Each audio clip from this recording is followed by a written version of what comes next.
Hello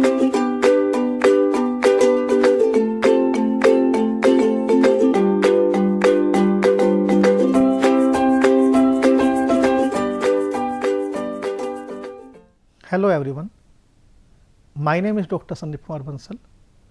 Today I am here to discuss about the unit 5th of the medicinal chemistry second, that is BP 501T. I am working as associate professor at Ramesh Institute of Vocational and Technical Education, Greater Noida. As far as this unit is concerned, this unit is divided in two parts. First part is antidiabetic agent and another part is the local anesthetics. In antidiabetic agents, we will discuss about insulin and its preparation, sulfonylureas, thiazolidinediones, meglitinides and glucosidase inhibitors.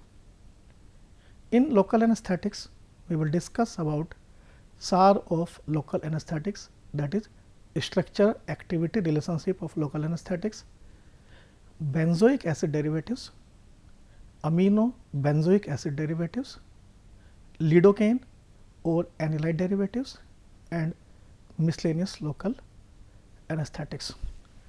So, in today's lecture we will discuss about the anti-diabetic agents.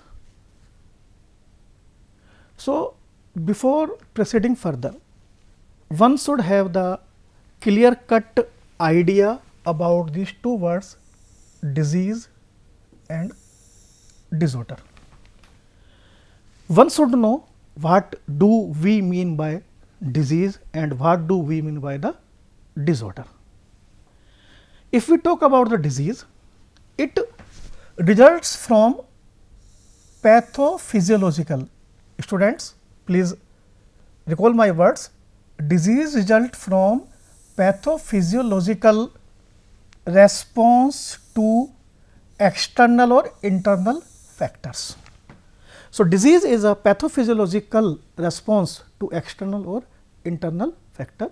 Here I am quoting an example for cardiovascular disease. It is considered as a disease. Now, if we talk about the disorder, disorder is differ from disease, but here I would like to mention that these two terms disease and disorder are used interchangeably and it is very difficult to differentiate between these two words. So, I am trying to let you know what is disease and what is the disorder. So, disorder is a disruption of the normal or regular functions in the body or the part of the body.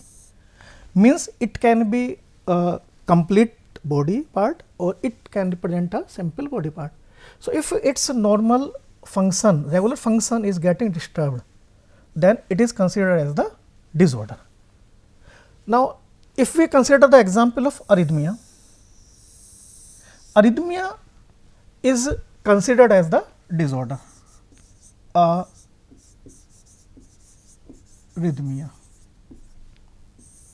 So, arrhythmia is considered as the disorder of a cardiovascular disease. So, disease is cardiovascular, but arrhythmia is the disorder, because arrhythmia means irregular heart beat. Now, how many disorders are possible, what disorders are possible? So, let me tell you disorders that are possible. They are namely mental disorders are possible,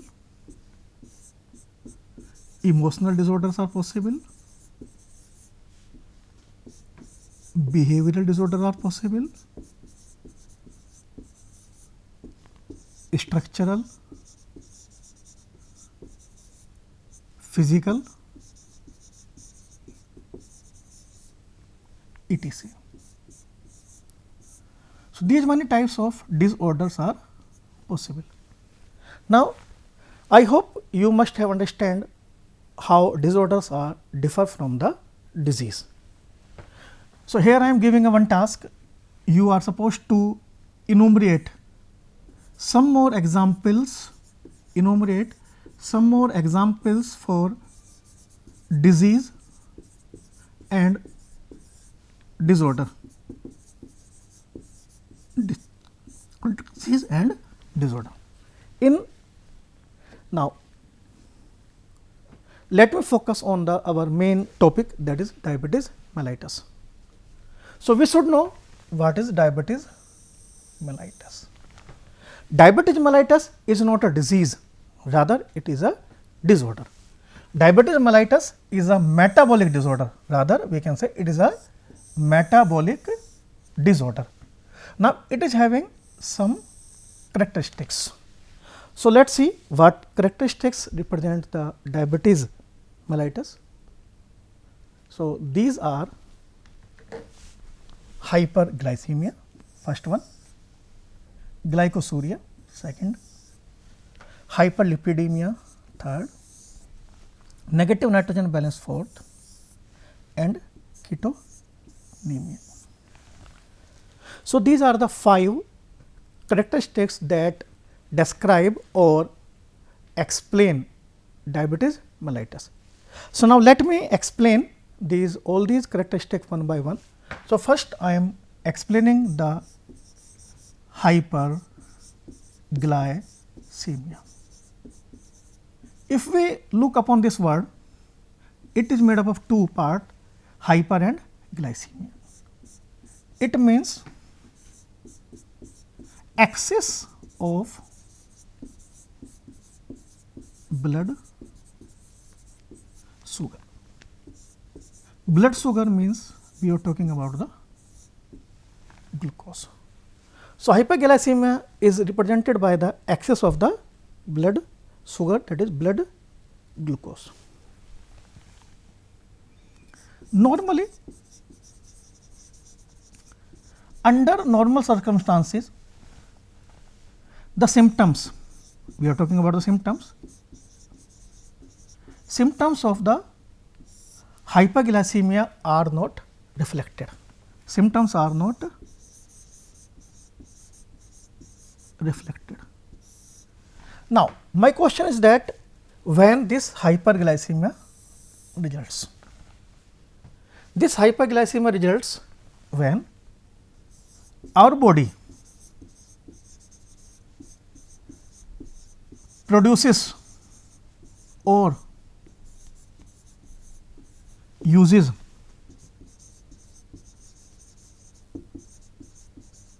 insufficient amount of insulin.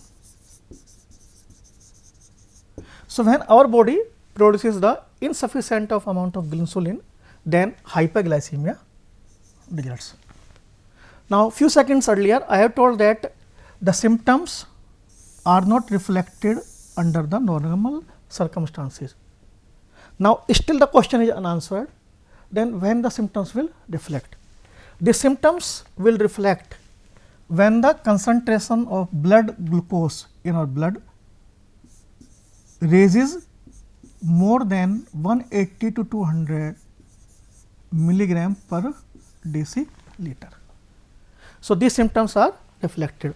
Now, we will look upon the symptoms of the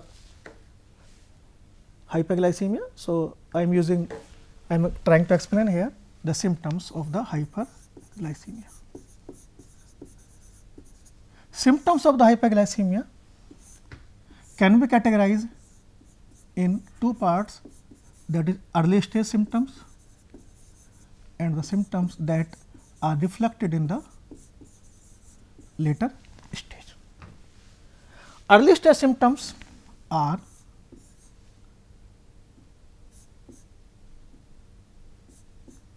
first is frequent urination,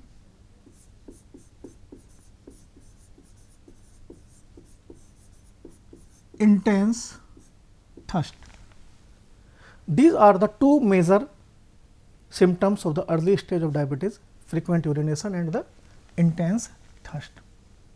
Apart from it, other symptoms of the early stage are the blood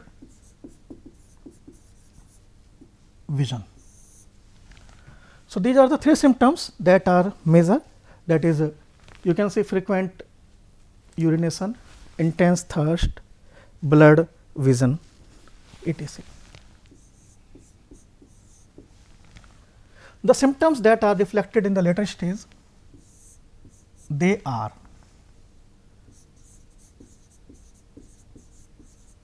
nausea, vomiting,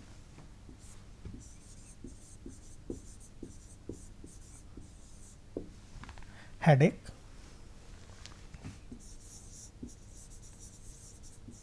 fatigue,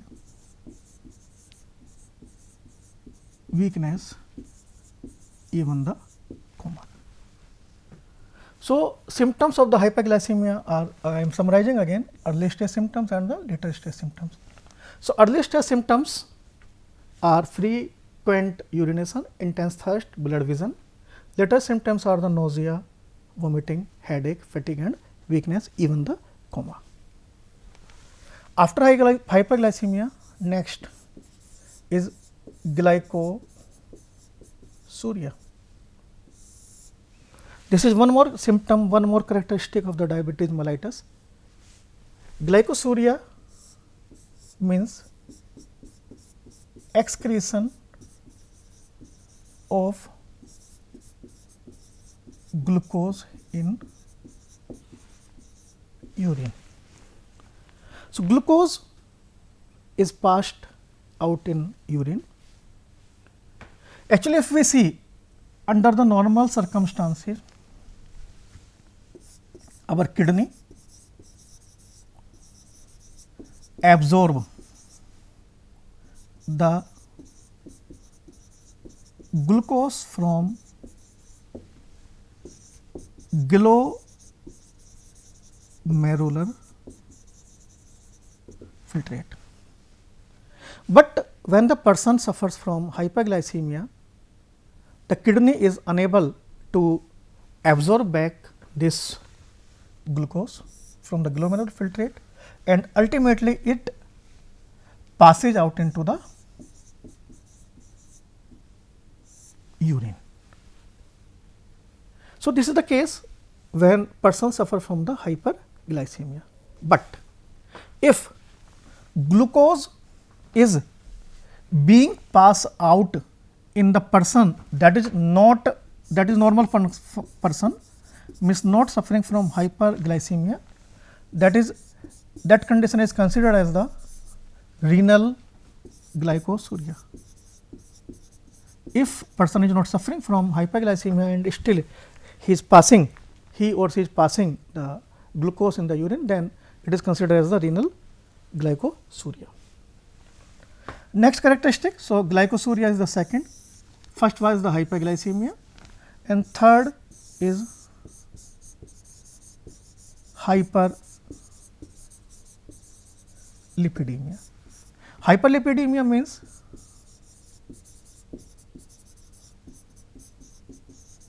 too many lipids in blood.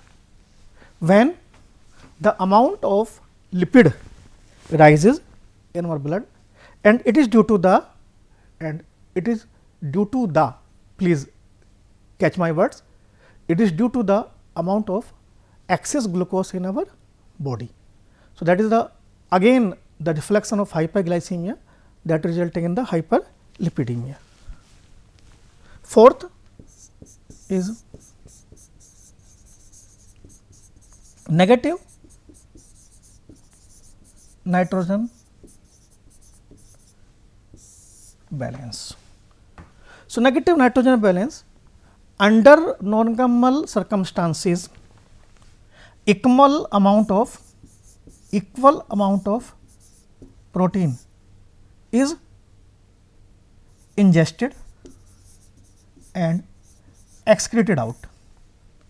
But when the person suffer from negative nitrogen balance, the excess amount of the nitrogen is excreted out from our body, and it is due to improper protein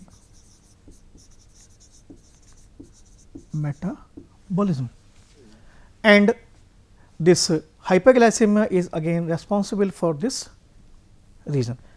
Now, the last characteristic is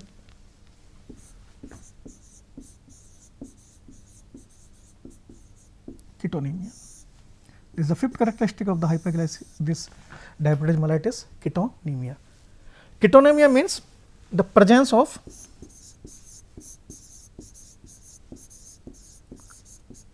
ketone bodies in the blood and urine. So, under hyperglycemic condition, glucose is converted into ketone bodies and free fatty acids are also converted into ketone bodies. So, ketone bodies are passed out into blood and the urine. So, my dear students, these were 5 characteristics of the diabetes mellitus. Let me sum up again: hyperglycemia, glycosuria, hyperlipidemia, negative nitrogen balance and the ketonemia. So, I hope you must have understand what are the characteristics of the diabetes mellitus. Now, let us proceed further. Now, let us see the types of diabetes mellitus. Diabetes mellitus is classified in mainly 2 categories.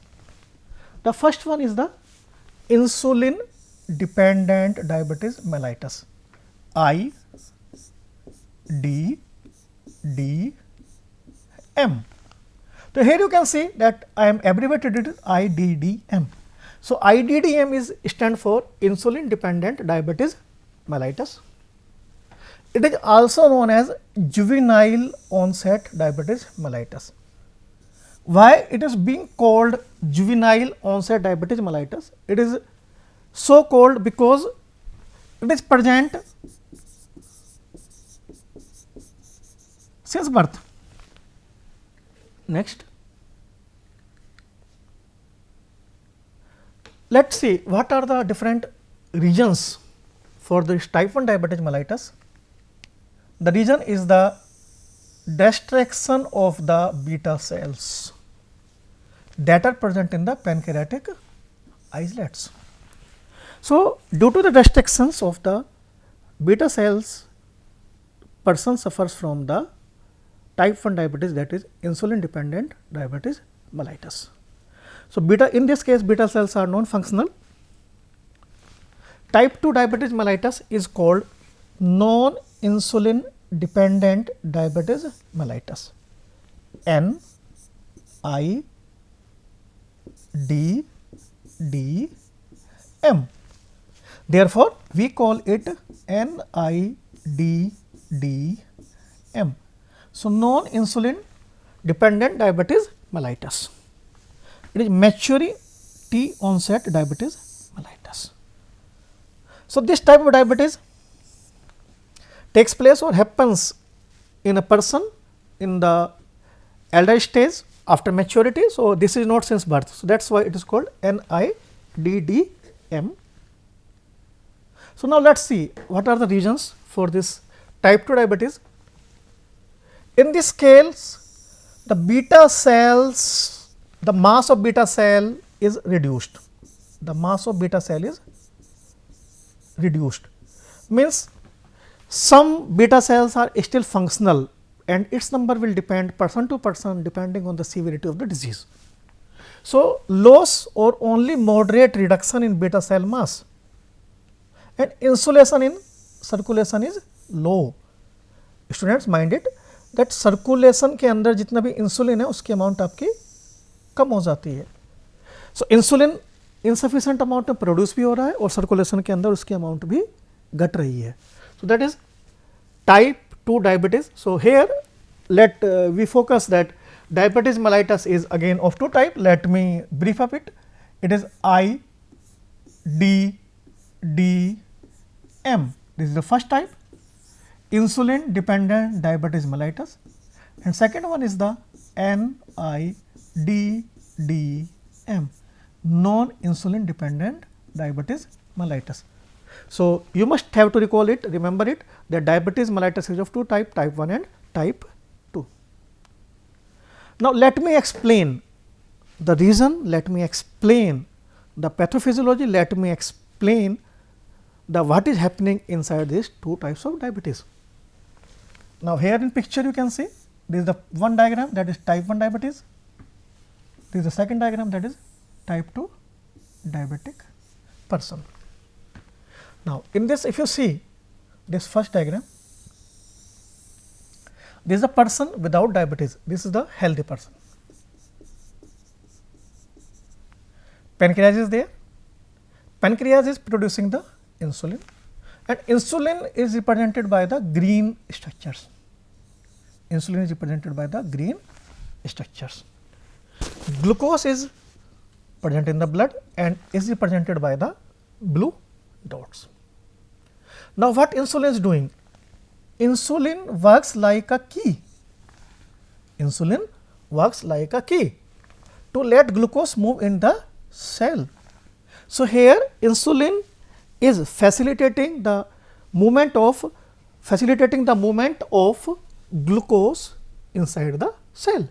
So, thus it is maintaining the level of glucose in the blood. Now, consider the case when person suffers from the diabetes, type 1 diabetes. Now, what happens in this case? In this case, the body destroys the beta cells that produce insulin in the pancreas. The body destroys the beta cells that produce insulin in the pancreas. So, no insulin is produced. As a result, the amount of glucose will rise in the blood. So, more glucose will be present in the blood, and this glucose cannot move into the cell because there is no key. So, insulin is not present here, and the glucose cannot move inside the cell, and thus it increases in concentration, so causes the high blood glucose level. And this is the pathophysiology or the etiology, that how the person suffering from type 1 diabetes have the hyperglycemia. Now, let me explain this case number 2, when the person is suffering from the type 2 diabetes. In this case, pancreas produces the less insulin. In this diagram, you can see the number of green structures are more. So, means insulin is being produced in sufficient quantity, but here you can see these green structures are very few, means that pancreas is producing the less amount of the insulin. So, if insulin will be less, so less amount of the glucose will be moved inside the cell. As a result, more glucose will be in the blood. So, major difference is that in type 1 diabetes, beta cells are totally non-functional, but on the other hand, in type 2 diabetes, some beta cells are functional. So, let me summarize this again with the help of this diagram. You see the pancreas of the healthy person, it is releasing the insulin, it is represented by the blue dot.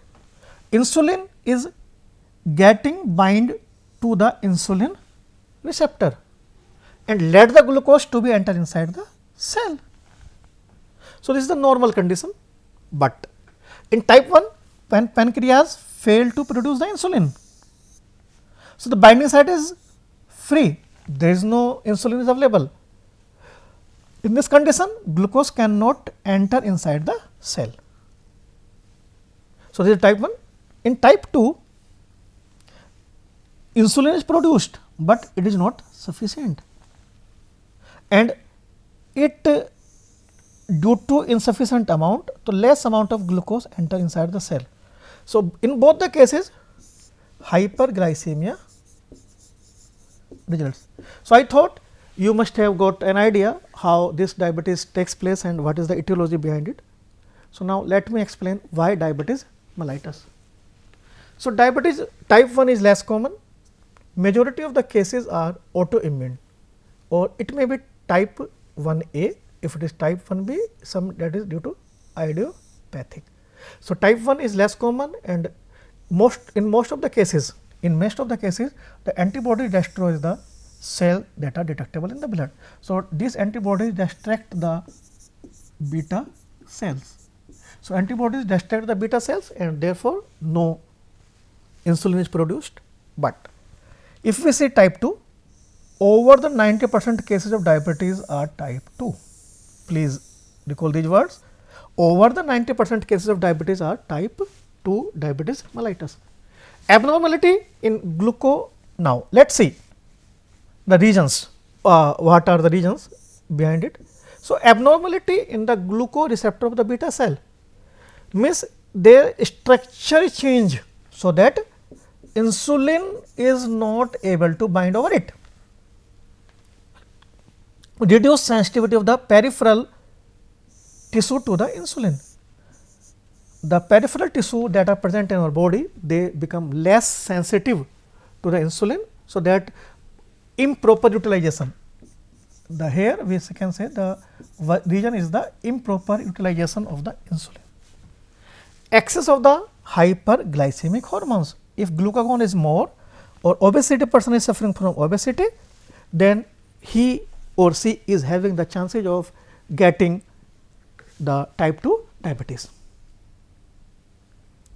Now, let me focus on the causes of diabetes mellitus. They are simply associated with our life. So, we can say that first is the high blood pressure, second is the pancreatic disease, third is the obesity, fourth is the age, fifth is the genetic predisposition, sixth is the stress, seventh is the sedentary lifestyle and the unhealthy food and the medicine.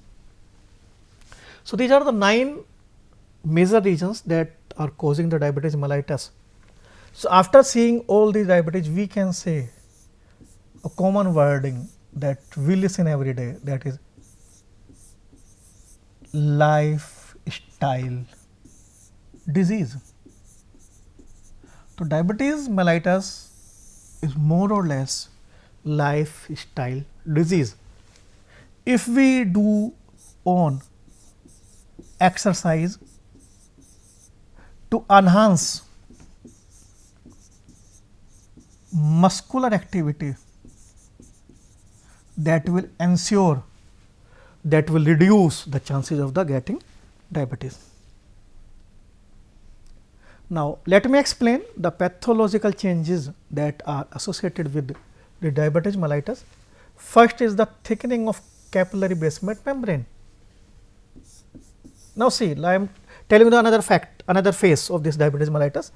Increase in the vessel wall matrix and cellular proliferation. Now, basically what is happening? Let me tell you. In this case, what is happening? Cerebral blood flow,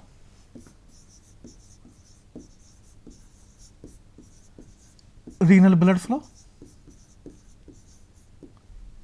is decreased. Why it is decreasing? It is decreasing due to the